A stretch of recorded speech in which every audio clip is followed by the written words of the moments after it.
So that question is, how, if you had a deficient calf and he or she was otherwise healthy, how long would it take to replete them? Not long. It is fast. So I can give you some examples of our experiences. If you take a weaned calf and it otherwise stays healthy and it goes into a grow yard, if selenium and copper, which are the only two we can really accurately measure in liver tissue, easily in 2 to 4 weeks, but definitely by the end of that month, they are repleted into an adequate state. Now, the one thing that could be a problem with that is the overlaying an antagonist like sulfur.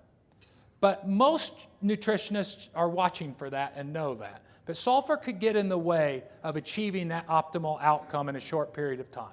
But if you don't have a strong antagonist in there, and this otherwise deficient animal, like the gentleman's question I tried to address before, otherwise deficient animal, they will replete quickly, real fast, and easily in a couple of weeks. On that same note, even if they're on a high sulfur diet, I have a couple of experiences with this, but we had a producer that had some Brangus heifers. These were yearling heifers. They were beautiful, slick, fat heifers, grazing ammonium sulfate fertilized spring ryegrass, winter ryegrass. And the student went out and biopsied those calves, and they came back almost unmeasurable concentrations of copper.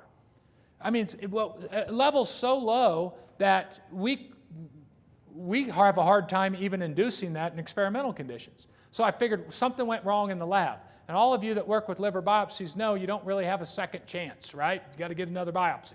So the student went back and rebiopsied them, and the producer wasn't real happy about that, and I apologized that something must have went wrong. But no, the samples came back, and these animals were severely deficient in copper. So I asked the producer if we could bring those heifers to our research center because they would make a great experimental model. So he brought them, and I'm sorry, these were first calf heifers. They were getting ready to calve.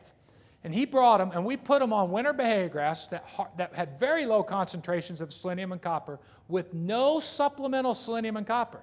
We just brought them to the research center, and as soon as they calved, we put them into individual feeding pens and started to study them. Almost all of them were back to normal by the time they calved, just because we removed them off of that high sulfur forage. We didn't even supplement them with anything. Just removing the antagonist allowed that animal to efficiently utilize copper and selenium.